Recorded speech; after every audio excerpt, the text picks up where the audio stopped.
We're live. Hello. Hello.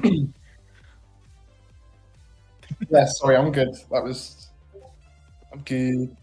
I'm good. Oh. Cafe, my crikey. You telling me we're not talking about FNAF 2 today then?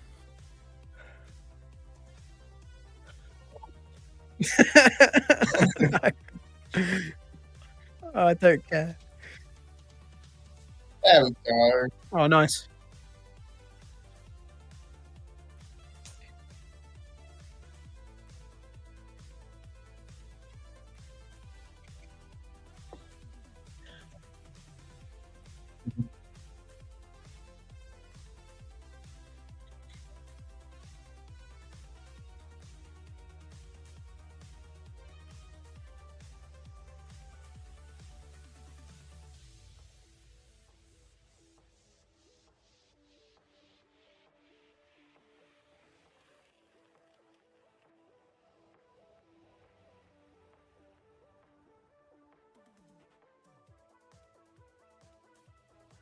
Me.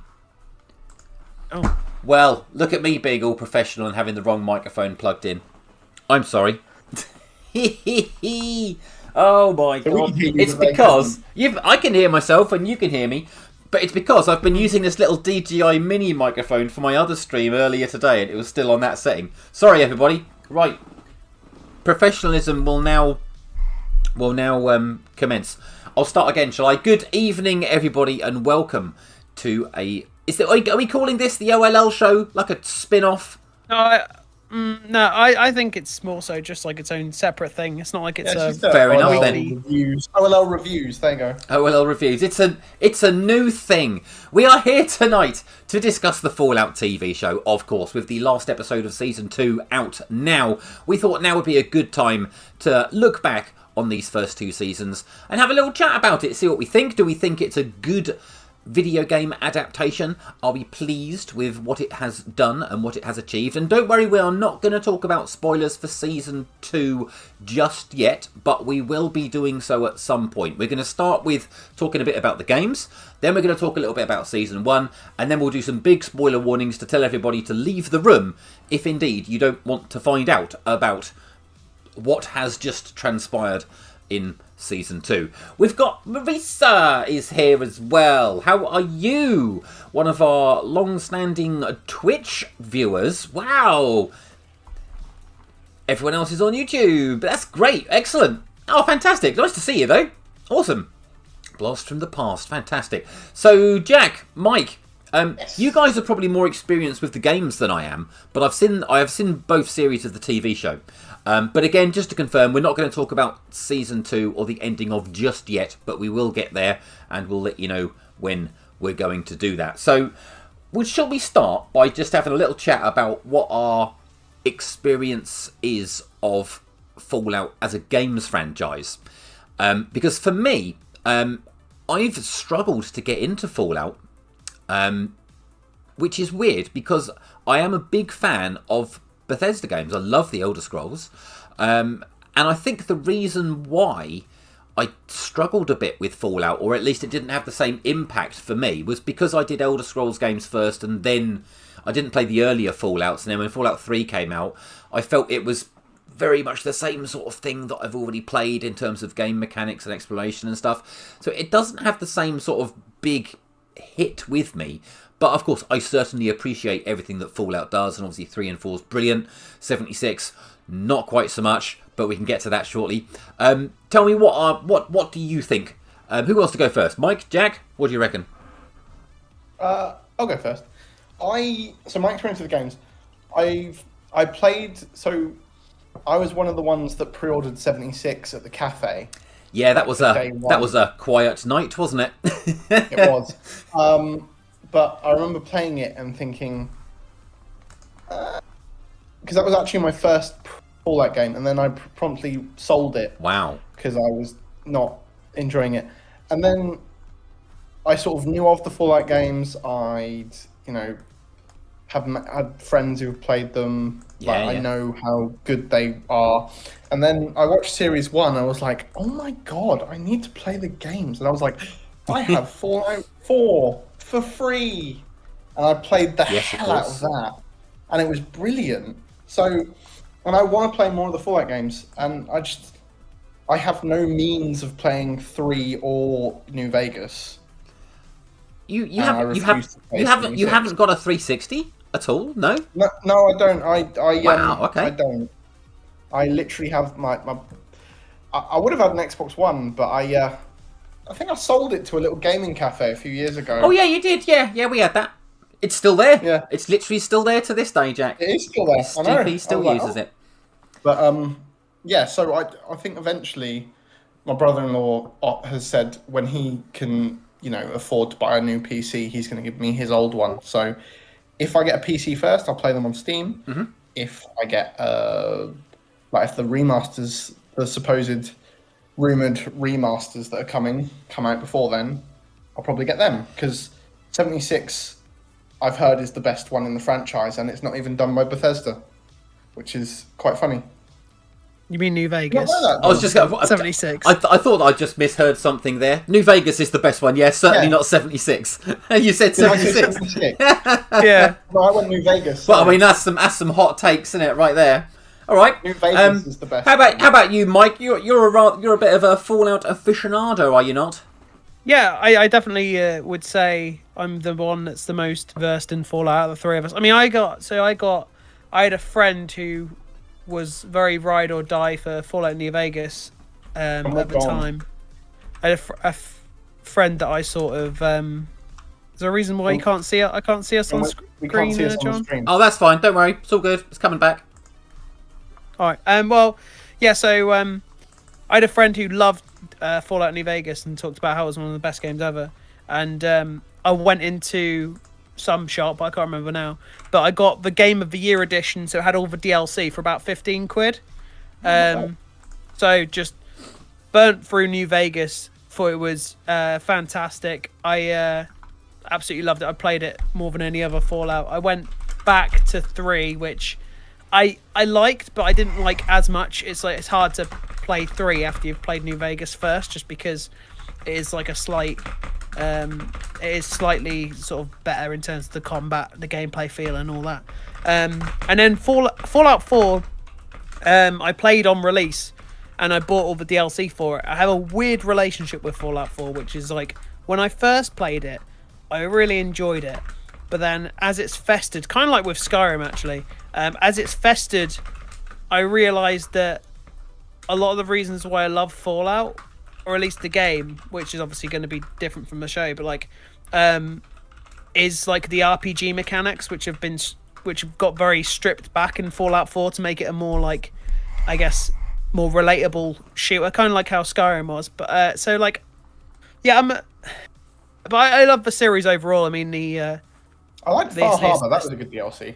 Yeah, the general aesthetic of Fallout, I've always been, and I am a huge. I mean, seem to be an aficionado of everything, but I'm a massive music aficionado. So being able to play New Vegas and just track down the wasteland with like this old 50s music playing out the radio, I love it so much. It's one of the things I love the most about Fallout is that setting for it and how sort of innocent it is, but yet obviously it's got a really sort of sinister undertone to it.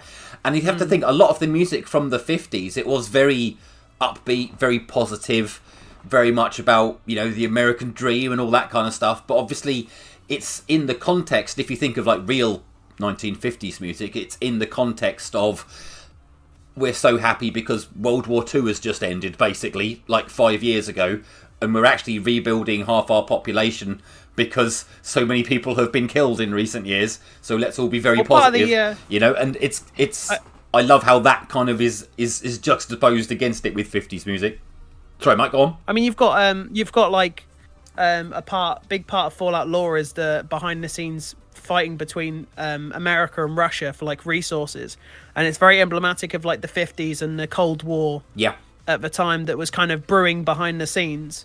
So it's very much it's that there's something that you just cannot get enough of. I mean, Bioshock does the same thing. That like old aesthetic, but is also futuristic at the same time. Futuristic, I love. Retro future, or however you want to call it. Like it's such a good aesthetic. Yeah, like Cyberpunk has almost like an 80s Blade Runner type look to it, but it's also like in the future. That's a kind of. Can I ask a stupid question that is a little bit embarrassing to ask, but because I don't know much, or I should say, I know enough, but I don't know the specifics. Is it set in a specific time, or is it simply just implied? Yeah, different games. It's set in 2100 and something. It doesn't matter because it's like an alternate reality. There's a specific type of technology. I can't remember what it's called, but the change in the timeline from like what we know as our current timeline and what happened was like there's this one piece of technology that wasn't invented. I can't remember what it is, but it's like a that basically sent the trajectory of society in a different direction, which is how you've got the kind of retro future aesthetic. So, but it's not. They're all disconnected games, and they're all set in different time periods. So they're not. They're all set in the same world, though. As well. Yeah. Okay. So like, I always thought that yes, we've got that 1950s, 1960s kind of original time period, so to speak, and of course then the games are set a couple of hundred years after. But I thought maybe that itself, like the 50s time period, was in the future, like after a World War III or something, and like society was rebuilding already from that. Technically, yes. So in the lore, there's a really good video that this guy's compiled, like 5 hours of Fallout lore. Basically, like Mike was said, the timeline deviated in the Fallout universe. A load of there was sort of an essence of the Cold War, but more. People in the chat saying the microchip that was the item that wasn't developed, and that's what caused the change in the timeline. So, but Karen, Jack. So and essentially, so like time deviated, and then the timeline the year the bombs drop is 2077, but there's still like that retro futuristic stuff. So like cars still looked all funny, and like a lot of it was nuclear. Clearing the name Fallout, a lot of it was nuclear powered and nuclear focused. So like the power armor, for example, they use fusion cores. Everything went nuclear, basically. Yeah. At some point, was radioactive. They put out a batch of Nuka-Cola that was radioactive. But yeah, the bombs dropped in 2077, and then most of the games are set like between 200 and 300 years in the future. So it's really interesting, actually. The lore is incredible. And like learning about the different factions and stuff, like, because I only played Fallout 4, so I didn't know a huge amount. And the show is the show's canon to the games as well, so it's all set in it's not different. It's all set in the same world, as I'm sure we'll get into. As I'm sure I can pull out some video game knowledge that will. So I'm sure this is what leads on to the fact that the TV show exists, is that the world itself is so detailed and so vast after having now had quite a long-running series of games and so much material based around the games as well before Amazon got to it. There is such a rich world to draw from, and for that reason, it was therefore a prime candidate for Amazon to snap up and prioritise. It's still one of probably the best-known RPG franchises going, I suppose, and it's something that's generally affordable and interesting to do as well. So I think that would be one reason why the show exists in the first place. I have to say, shall we start talking about the show now? Yeah. I think so. So I have to say, I started watching the first series only about a couple of months ago, ready for when the second series then began. So actually, probably about 4 months ago. And for me, I knew about the start of the games because I've played through half of some games, but the aesthetic was immediately recognisable in terms of things like the costumes, the behaviour, all that 50s nostalgia. It's phenomenal. 60s the nostalgia. Production design is phenomenal. I've never seen a video game adaptation look better than this. Like it is the game. Like there's no like, oh, it looks kind like, oh, this inspired one gun looks similar, or this one outfit looks similar. It's like no, it is the game. It's genuinely like the most incredible adaptation I've ever seen. It just from a pure world building and production design. And you could say that the Last of Us has done that very well as well. I would say in terms of how it's interpreted its definitely. world. I think when it comes to The Last of Us, and we'll try not to dwell on that too much, but for today we can make a special one for The Last of Us another day. But I think the characters are slightly tweaked and changed, of course, as we know. But Fallout, I think, is extremely faithful to its source material, yet obviously is doing its own thing. And yes, Emily, I did make a nice overlay for tonight's stream. Thank you for noticing. But yeah, that's what I was most impressed by, was just the initial view of Fallout. Literally the second it starts, like this is the Fallout universe, and everything is represented in just the way that I thought it would be. The thing that struck me the most, though, that came across really well, was the whole innocence of like the Vault Dwellers, and they're completely sheltered, for want of a better term, although it's actually the perfect term. Their sheltered lifestyle and their lack of knowledge of the outside world, and they only know what they've been told. But how that it's just the same, and I was really impressed with how they came through on that. I think the Vault design in the show is brilliant. Like the Vault suits are like 1-to-1. The way Vault Dwellers act, everything's 1-to-1. Like every single gun in that show is from the game, and it is identical. There's no, I've never seen a show take basically no creative liberties with the design of anything. Like everything, the food packets, the signs, every sign on the street is a reference to something that happened in the games. It's like it's phenomenal. And they'd used before we jumped on stream, I watched a behind the scenes video just so I had a better idea of how the show is made, and they did a blend of practical and CGI, which is honestly the best way to do it. And you can tell, because for a TV show, like, it looks phenomenal. I could not tell you that many moments where I thought, oh, that bit looks a bit ropey here, or that bit looks a bit ropey there. Like, the effects are top notch. Like, in terms of how the show looks, and I don't think there's any real it's not really. You can't really do a comparison between season 1 and 2, because I think the visual design is obviously the same. But like, just the show as a whole, I do not think there is, like I said, there's nothing, no video game, anything that looks as good as this, like, at all. Like, every adaptation doesn't come close, in my opinion. This is phenomenal work in terms of production design. The Last of Us obviously will have a similar source of its budget, of course, but The Last of Us didn't require so many effects in terms of doing the wasteland. All the effects from Last of Us were more sort of the characters and the monsters and all that kind of stuff. It's just houses with foliage on them. It's just a modern house with a bit of it's easy to do, isn't it? Leaves and stuff on it. It's not, But what this is trying to do. The size and the scope of the environments, whether they were real or whether they genuinely go out in the desert, who knows, or whether they're on a soundstage and it's just great CGI, it's difficult to tell. And the fact that it's difficult to tell is just a testament to how good it is. And they were out on the desert. Every time you see them out anywhere, it is all genuine on location stuff. Place. It was a real set. See, it makes such a difference, doesn't it? It's incredible. Even in season 1 where we're in that town and Maximus is flying around. That was a guy with a jetpack in real life doing that, and they just mocap the suit over the top.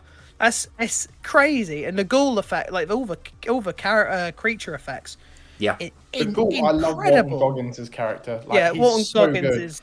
Oh, he's like, just I love him in Invincible as Cecil, but like, and I've seen him in like other stuff as like a character actor. But the fact that Walton Goggins has been able to get a front, like a leading role, leading role, because he's so good, and I love the duality that he has as both Cooper and the Ghoul. Like in season 1, like I liked the fact that they went back and focused on him as like him before the bombs drop, because you do see he's been a ghoul for like 200 years. Well, that's unique to the show as well. changed You've got him. one thing the games don't have, apart from like the opening of Fallout 4, is being able to see what happened in the past. You're always after the apocalypse. So having that character who's been there and so connected to it, and having that be roped into the story has proved it exponentially. I think it's great having that one point of view character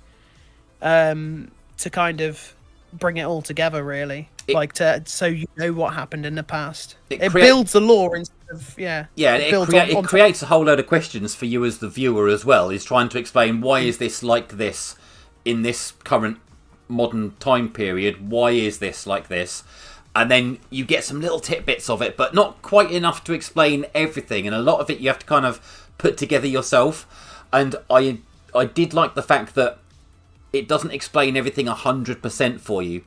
Like, it goes to a flashback. It goes to a flashback, and it more sort of insinuates something or infers something, rather than saying this is exactly what happened. And this is a problem that I had. I'm just thinking back to watching Stranger Things back in December. Like Stranger Things, I love Stranger Things. It gets a bad rap just because of how big a show it is. But every 5 minutes in Stranger Things, because it's made for people with zero attention spans, every 5 minutes they have to have a conversation and just remind you what the plot is, and why is this person here, and why is this person doing that thing. But absolutely in Fallout, you're trusted and treated like an adult, that you can remember the story and that you know actually what's going on. And I appreciated that, because it felt like how do I say it? It just felt like a serious grown-up program, rather than something that's like, oh, it's all based on a computer game, so let's just make it a little bit funny and all that kind of stuff, while still having nods to it, of course. But yeah, it was a very, it's an adult show, isn't it? Particularly with the violence. We'll get to that in a minute as well. I just think, like, as somebody who knew of the games, played a bit of them, but not enough to like hook them. Like, that show, the first series, really got me interested in the lore and, like, in the game. So I think I played Fallout 4, and any free time I had, I was just playing it, listening to the music. I love Atom Bomb, like, my wigwam, da da da da. Like, just the music is great. Copyright, Jack. That's 1-to-1, that was. And I like the fact that, like, for example, the Diamond City. So in Fallout 4, John, there's the big city's called Diamond City. I think it's set in Boston, the Commonwealth and stuff. So it's like in a big stadium, and there's a radio guy, and he's like really like sort of very like, hey guys, here is this tune, and then you have a quest for him, and then you sort of help him become a bit more assertive and a bit more like less weedy, basically. And he's like something like, hey guys, welcome to Diamond City Radio. And it's like, it's really interesting because all these little interactions that you have, and that's what I think I like about the games, is like, and even in the show, like, there's people that you meet in season 1 that, do appear in series 2. I'm not going to say who, but, there's people, it shows. And it has the essence of the game. It's like, oh, there's these characters that you meet, and then you'll interact with them again at some point on your travels. And it's just the world, the respect that the writers, and it's Jonathan Nolan, so it's, Christopher Nolan's brother. Yeah. So he's the executive producer, so it was going to be good. But the level of respect that the writers, production designers, actors, everybody has for the game series is brilliant. Like, I think it was so good at introducing me to how fun the Fallout universe is. It's just a shame that there's not more good modern Fallout games to play. I think it was a good shit out of them. I think it was a good call as well to not make it a 1-to-1 adaptation of a specific game, because the thing is, when you've got especially an RPG where the character is whatever you make that character, I think making it about original characters set in that world has just made it so much more interesting. And you don't have that, because Fallout's not a cinematic game franchise, you don't have that comparison. Like this kind of, not to go too off track, but this is what worries me about the Amazon's God of War show. When you have a game that's so so entrenched in specific characters and so cinematic, like The Last of Us. When you try and adapt that into a show or a film, it feels like just almost like a stage play, in the sense of you just kind of like parroting lines that have already been said. And Whereas when you set it in the criticism world, as well, when you don't meet it exactly the same, you know. Exactly, and when you set it in the world, like they have with Fallout, and like Amazon are going to do with the Mass Effect TV show, I think you're just giving yourself a lot more of a creative license to be able to do a lot more stuff. Like the plays that they make in this show, they can make, because the original character, you're not. I mean, I don't think there's a single. There is, as far as I'm aware, one character who is from the games who is in the show. Outside of that, everybody else is an original character. So it gives them complete creative license to do whatever they want. I mean, we'll get into. I mean, I know you guys don't know, but we'll get into some of the effects like Fallout New Vegas, which is the closest they have to like a one-to-one parallel between a game and the show as we get in season 2. But it's pretty good. That I think I read up that Todd Howard has said that the events of the show are going to influence the next Fallout 5. I guess it kind of has to, doesn't it? You know, just like Game of Thrones. It's true. Game of Thrones is going to influence how that thing finishes too. And I like the fact that they reference the Commonwealth, which is in Fallout 4, and there's different the Brotherhood of Steel is a faction that's obviously been in all the games, and there's a faction of Brotherhood in the Commonwealth, which is where Fallout 4 set. So I liked that little bit, and there's in Fallout 4 you meet the head of the Brotherhood of the Commonwealth, and he's sort of technically the head honcho of all the factions, but obviously they've, as you see in the show, there's multiple factions within the Brotherhood. Yes. But so the guy who Kumail Nanjiani plays is from the big chapter. From the head office. But, pretty much from head office, yeah. So there's just... And watching season 2 got me to research more of the lore, because obviously watching series 1, you sort of get a general idea, like the vaults. I loved the vault sections and like the characters.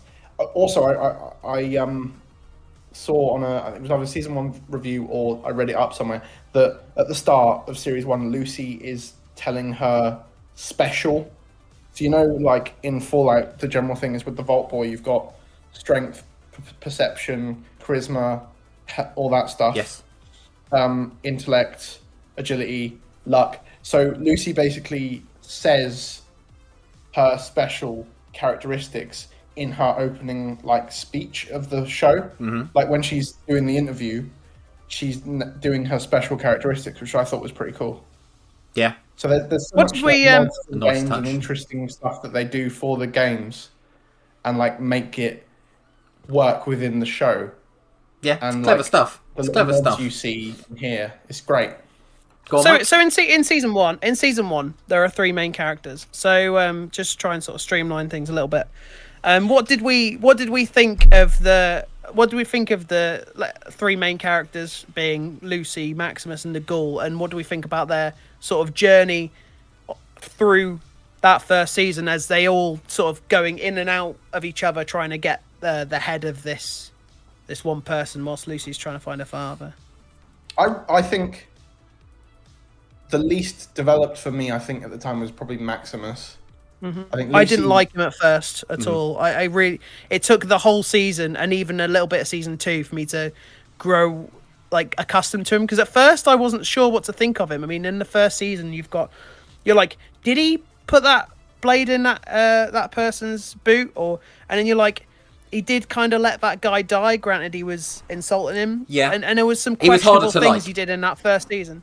Well, I was like, I don't... And he was also it was like, he was confident, but he was also a little bit of a bitch. So it was like he didn't have the actions to complement the bravado that he had. So I kind of just...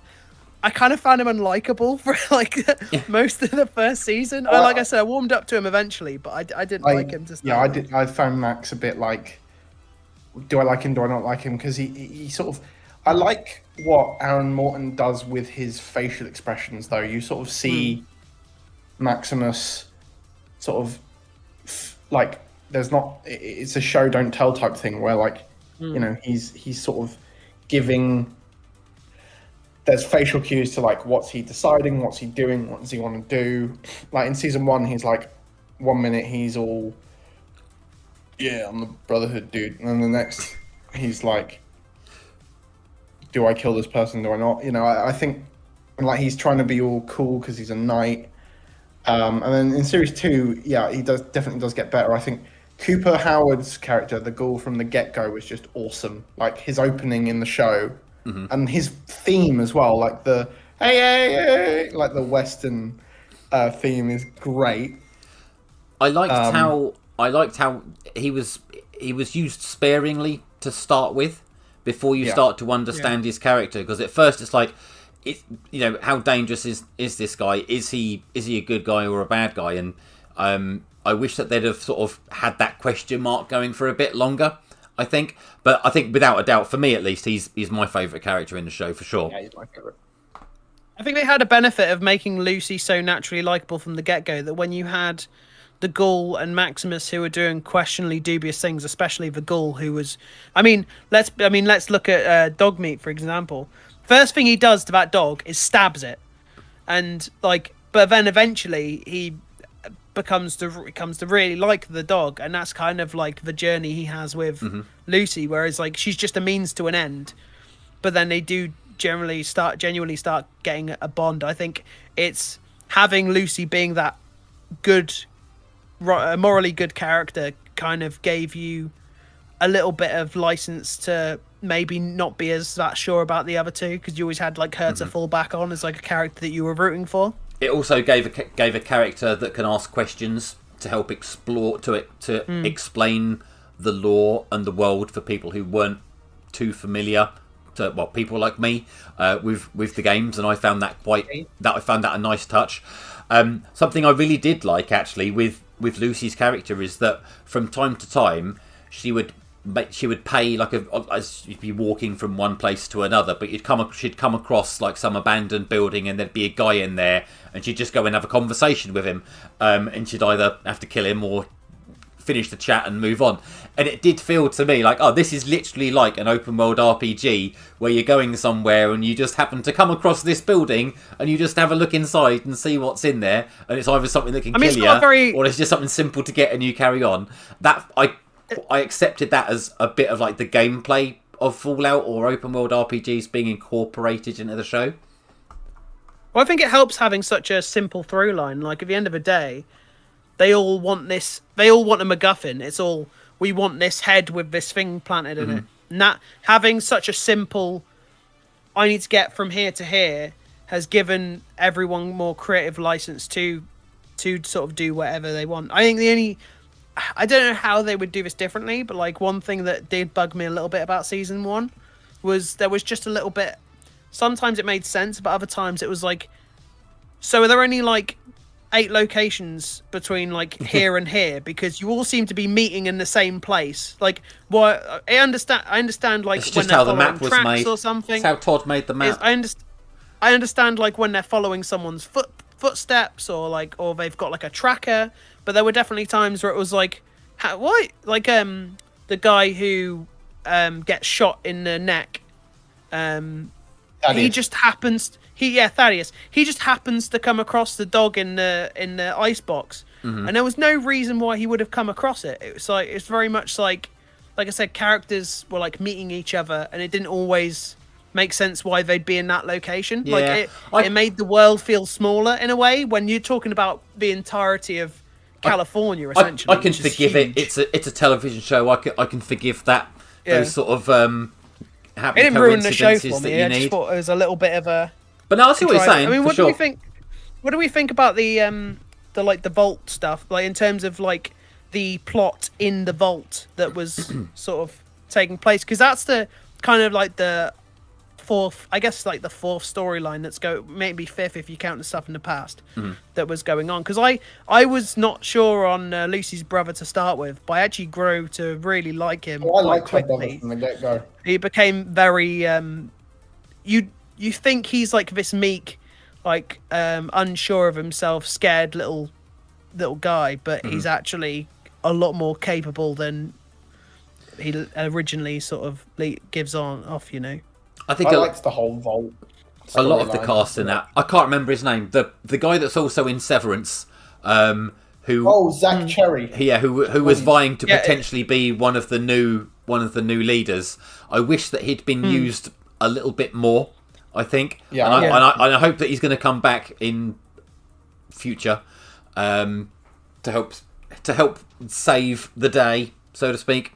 But yeah, overall, the story of the Vault, it does become secondary.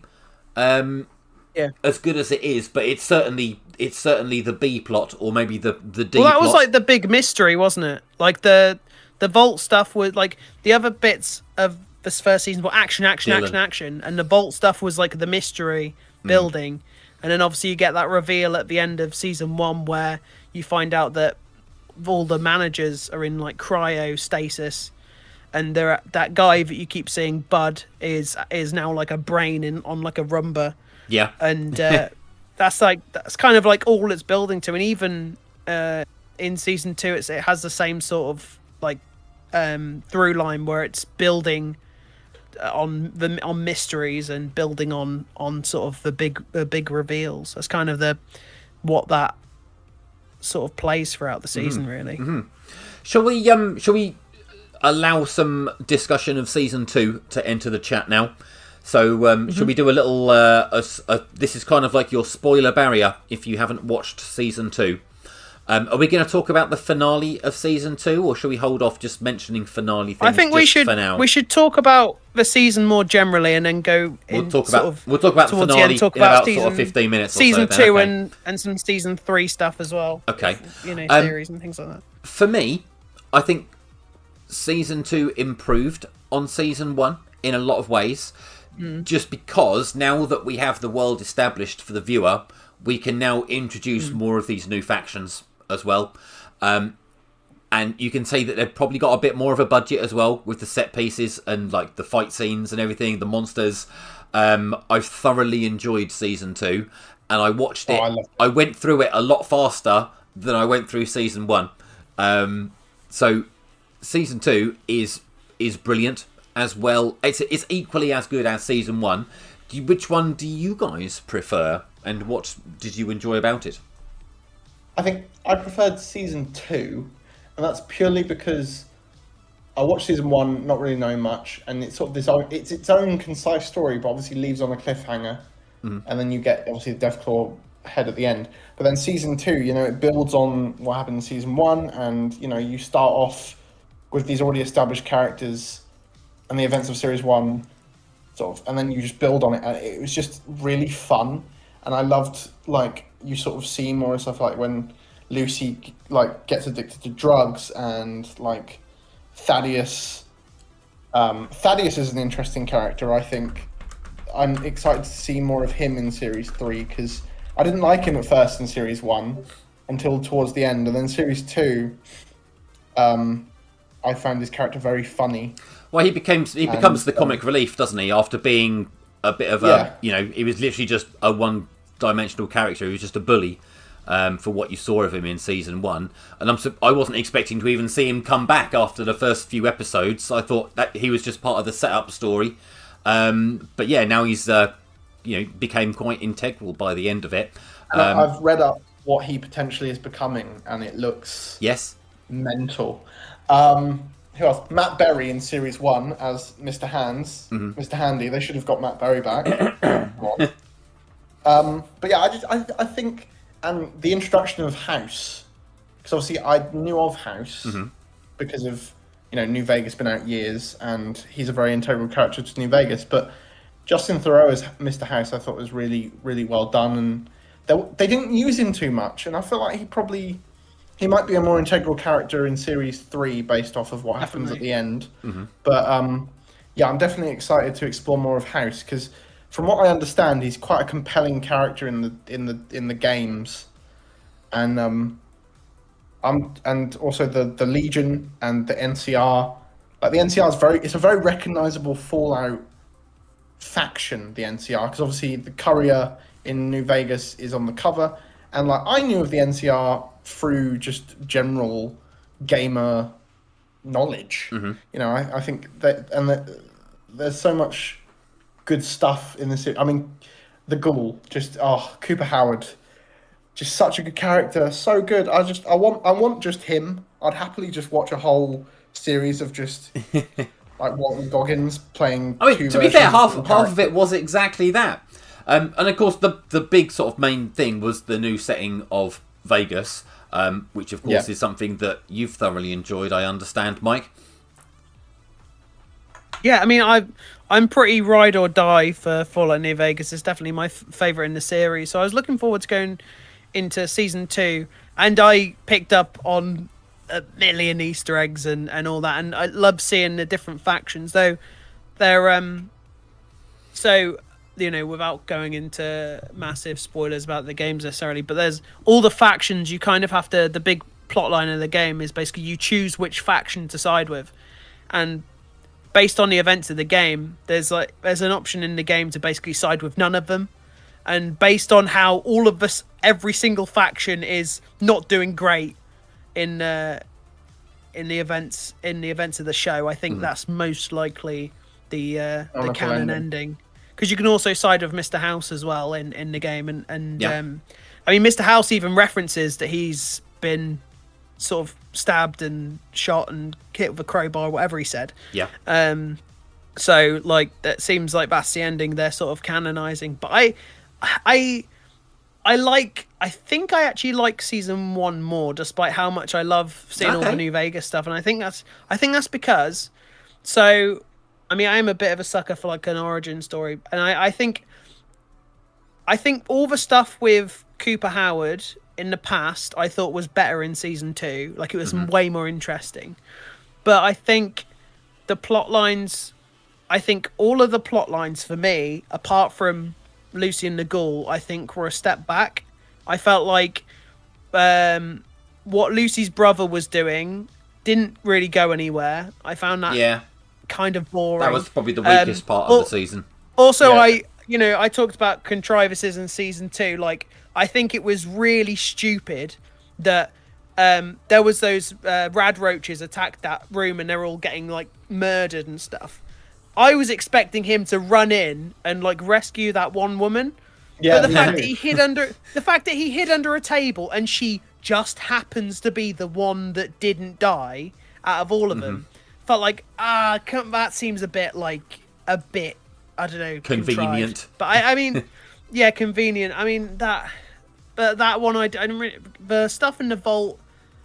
Again, I didn't feel entirely gripped with the stuff in the vault. And I think Maximus, I think it had good potential to start with. I thought like the idea of him going up in the Brotherhood and him being like the second in command. But again, that didn't really go anywhere. I mean, I love where it ended with Maximus being in New Vegas and he's fighting the Deathclaws and stuff. That was phenomenal. That was cool. Yeah. But it just felt like the whole of the Brotherhood of Steel narrative just felt like story setup in the same way. So did like it was the Lucy stuff was the stuff that had the momentum, and all the other plot lines just felt like they were kind of doing a little bit more wheel spinning. Obviously the Ghoul is very intertwined with Lucy, so they very much both had momentum, and even his hasn't really gone anywhere. He started season 2 looking for his family, and he's going to go into season 3 looking for his family. Yeah. So you've got all these plot lines, and only one of them's really had some proper momentum behind it. And I guess the stuff in the vault did to some extent. With obviously the reveals with the female, I can't remember her name now. Steph, is it? Yeah. There was some stuff with her, but yeah, it's the one thing I think that frustrated me a little bit is, and you can it's always so obvious when you can see season 1. It's a 1 season production, and then the second season, you know they've got a contract to make the third season as well, and so you don't get the payoffs in season 2 because they know they're now working on a multi-season story arc. So a lot of the plot points were set up for the future, and there's a lot that doesn't necessarily end. It just expands, and it's like there's always that sort of extra layer above who we're dealing with in this series. There's like another hidden layer of someone else is pulling the strings higher up, but you're not allowed to know who they are properly yet, because we need to make another series. And I would have liked to have just maybe had a little bit more revealed in terms of that as well, for who those characters are, and their motives. Because outside of Lucy's dad's plotline, nothing really like got wrapped up. Like the dealing with Lucy's dad was the only thing that really felt like it came to some sort of conclusion. I liked that. And even that was When also, Macaulay involved- Culkin. Macaulay Culkin, like, where did he come legend, from? bloody brilliant. Yeah. I can't believe. I look forward to seeing him in season 3 because I don't know. I always happy to see him. I mean, I predicted pretty much the first time that he appeared on screen, and they were talking about who's going to be the new Caesar. And it's like, well, come on, obviously that's obviously going to happen straight away. He has important character face. That's the thing, isn't it? He's like, he's too famous to not be something. Yeah. It's like when you play a game and you have that one character out of a lineup that doesn't look like a generic NPC, and you're like, "Oh, I wonder if they'll be relevant later." Yeah, it's like, of course they like might be. But yeah, it's interesting. I'm looking forward to it. I think they handled this with season 2 being more about the video games in terms of it being linked specifically to a location in the game, being New Vegas. Yeah, I think they handled it brilliantly. Like the locations, like even I was spotting locations from the game that were in the background. They didn't even mention it, and I was going, "Oh, it's that! I've been there. I've been there." You know, like, and it was really, really impressive. And like I said, the NCR and Legion and how they handled them, and House, like, for as much as I hate generally like the weird adaptations, I feel like Robert House was brilliant. I think he was just how I'd want him to be translated from game to screen. I think I was a bit weary of him at first. I was like, I don't know, he doesn't seem very Robert House. And then when they threw the veneer over, and turns out the guy who you thought was Robert House wasn't actually him. It was just like a guy he's paid to play the part. I thought was really really smart. Yeah. I really like how they did that. What do we want to see? Just thinking about how long we've got left. Talking about the ending and where we go from here. Where will they go from here? Any predictions for what they do with the story now? Because if Lucy's... What's Lucy going to do now? She's now got to somehow reconcile with the fact... Like a war, I think. Yeah, that she's now effectively... she could have potentially have averted this invasion of the city. I think it opens up a lot of options, for sure. I think we're still going to sit with the same main characters, I think, overall. But then, if the ghoul is going off elsewhere, does that mean now that we're going to have split locations in Season 3? Or is it all going to move to Colorado? I'm not quite sure. What do we think? I have a... that's all right, you go first, Jack. No, you go. Well, my theory, I feel pretty confident about this one, is one of the reasons why the ghoul is not present is because he knows about Robert House. And I think that Robert House is going to manipulate Maximus and Lucy to make out that he's the good guy. And he's going to go, hey, this was my New Vegas, everything was great, and then death claws and stuff like happened, and it got ruined.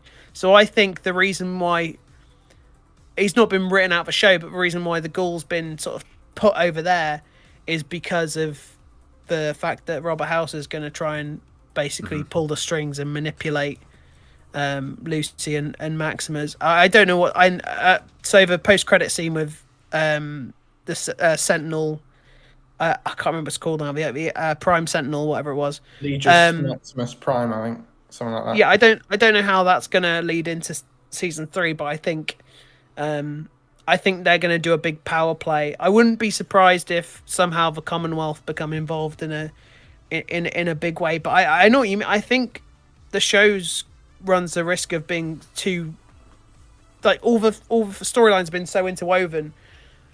I do worry that it runs the risk of being too dissipated with that being over there and that being over there. The more, it could make the show a bit messy. The more layers you add to each of these original story arc trees, those branches are getting further and further away, and then you end up having just lots of tiny little pockets and not really much goes on of any meaning.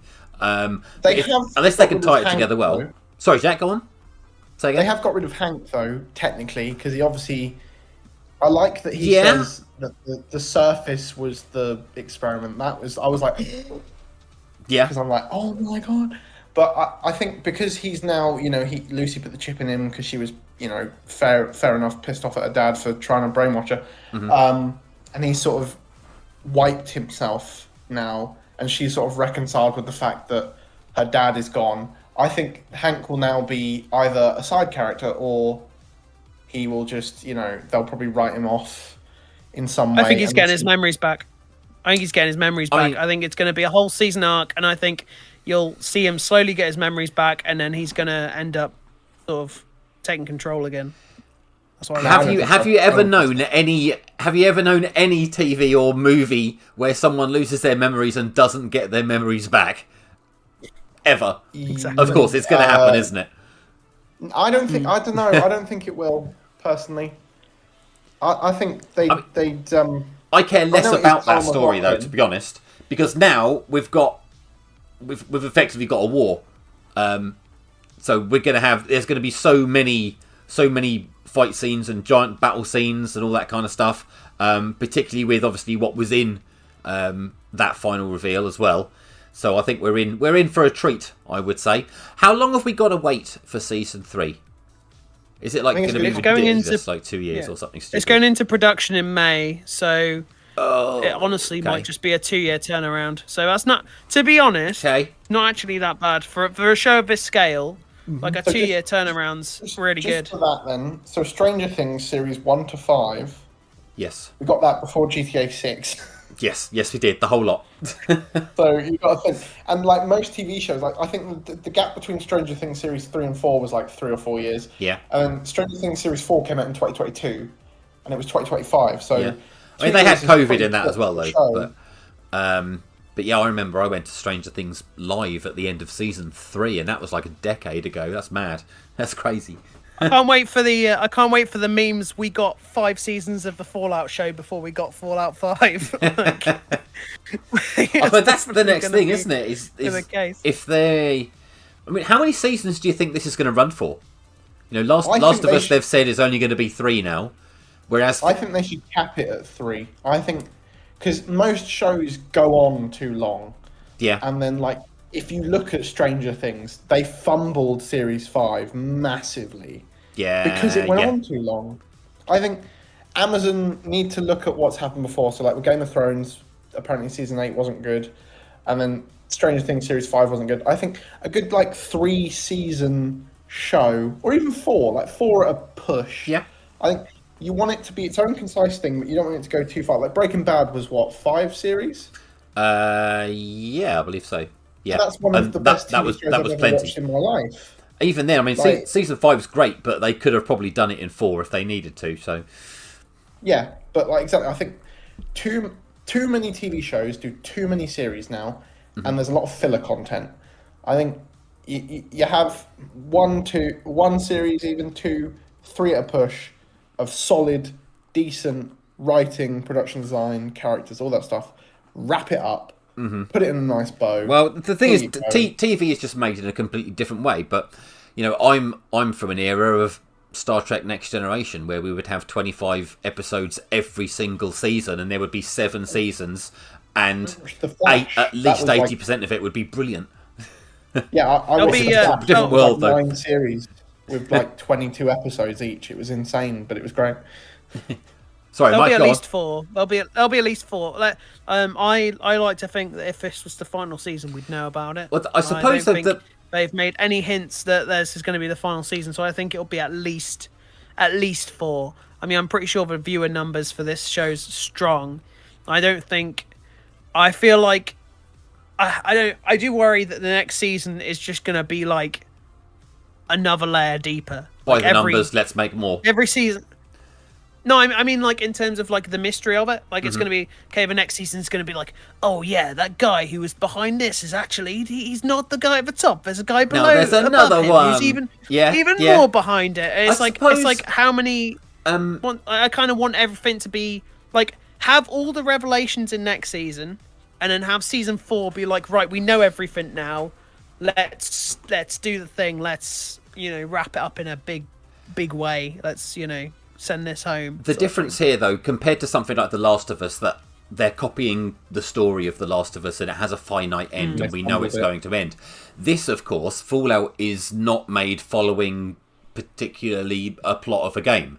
So they could completely change things entirely and do away with all of the characters and have a completely fresh story. So this is something that could run forever because it's just set in the world. They're not following existing stories. Yeah, you've got all that space. I mean, Game of Thrones is lighting the world on fire with the fact that it lost all credibility, and then House of the Dragon obviously blew up, and then the new one that's come out is also apparently quite good. The Night of the Seven Kingdoms or whatever it's called. So I could totally see them taking certain elements. If it was done well enough, I'd watch like a Brotherhood of Steel spin-off or something like, or like what would the day in the life of a NCR soldier be like, like how would that work? Or like, there's so many different ways they could go. I think if they did it well, I think they could definitely do spin-offs, but I don't know. I hope the show so far, like both seasons are great. I would go as far as to say, I don't know how much of a hot take this is, but I'd say this is the best video game adaptation I have seen. I don't think anything has hit these heights in terms of anything really. I mean, especially as a full package, taking both seasons into account. I'm trying to think if I agree. I don't think there's anything that's come close in terms of the lore, in terms of how it's done the characters, in terms of how it's done the set design, in terms of just everything. I've never seen a video game be distilled so perfectly to screen. And even if you divorce from that, I mean, John, you're a perfect example. And even Megan's parents have been watching it and they've never played a Fallout game. Like, it's gotten the attention of people who don't know about the games. And that just goes to show the power of the material, that even divorced of that. I mean, people who like Five Nights at Freddy's 2 are just going, oh yeah, did you see the Easter eggs? Oh, the lore dumps. Think about the lore, and they watch theory videos and stuff. But like, Fallout at its core is a good show, and the Easter eggs are great, but it doesn't matter at the end of the day because the show it's itself just an is extra good, layer for the long-standing fans, isn't it? Well, I think that's a nice point to wrap up on. Cheers, Mike. Thank you very much. I was going to agree with Mike. Yeah, go on, Jack. Any final thoughts from you, my friend, before we end? Yes, Fallout is definitely the best video game adaptation ever put to screen. I think it excels as a good TV show. The characters are well written. The cinematography is brilliant. Production design is brilliant. The stuff they brought to the game, from the games to the show, is brilliant. And yeah, I think if you look at that across an adaptation type like banner, it's definitely like top. I think Last of Us, because they're following, I think Last of Us Series 1, brilliant. Then this came out, and suddenly, like, it's brilliant. This is way better. Season 2 of Last of Us really fumbled, for me personally. I think Fallout... Fallout as a show, as if you like Mike said, if you devoid it from the games, if this was like a new IP, because the writing's so strong, because everything's so strong, it's such a good TV show in general. For people who don't know what this is, it's brilliant. Yeah, I think the difference between this and The Last of Us is like with The Last of Us, I'm watching it and I'm like, this is good, but I'd rather just play the game. Whereas with Fallout, I think this is good, and now I want to play the games. Like, it's like a very subtle, but very distinct difference. I can't wait for remasters to come out. I'm sure Bethesda will just sort of shadow drop them like they did with Oblivion, and hopefully that's going to be very, very soon, because they must know they must know that there is huge demand for Fallout right now. So I think it must be inevitable that they're working on them on some remasters as soon as possible. Okay, so we are now at the end of time. So that's come to the end of it. Thank you so much for everyone who's joined us on this little chat about the Fallout TV series. I've thoroughly enjoyed it. I think it's quite obvious that all of us as a collective are very excited to find out what's coming in Season 3. Not quite happy about how long we've got to wait for that. But yeah, if you haven't had a chance to see it yourself yet, you absolutely need to give that a go on Prime as soon as you get a chance, because it is brilliant. And we're not sponsored to say that either. So, cool. Anything else, guys, or are we pretty much there from your side? Fallout top tier. It's done well. And everyone was very... There's loads of negativity online that I've seen. People are complaining, going... Everyone's sceptical when a game thing comes along. They've ruined Fallout New Vegas. They've destroyed the lore. They've tarnished the legacy of the game. Yes. I'm like, have you not seen the attention to detail and the amount of effort they've put into trying to replicate that game? You really think they're like, Todd Howard hates New Vegas because he didn't make it. It was made by Obsidian. I'm like, do you really think if you watch a second of that show and not just read something on Twitter or whatever, and you think, if you look at the attention to detail, the amount of effort that's gone into that show, if you honestly think they genuinely hate New Vegas and like how well like Robert House was portrayed and stuff like that. Oh no, they've really gone. I don't know what to say because they? They care so much. I think some people are just.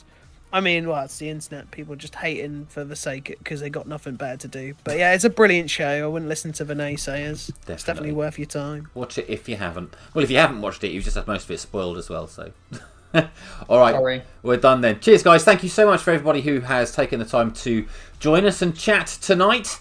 Thank you so much wherever you've watched, whether that is Twitch or YouTube, whether you're watching live or on demand. Your time is always appreciated. As always, thank you to Jack and Mike for joining us this evening. I am going to be back in about 10 minutes time with some Final Fantasy VII New Threat 2.0 plus mods, so stick around for that. This stream will end and a new one will start in approximately 10 minutes. Cheers guys, good night, take care.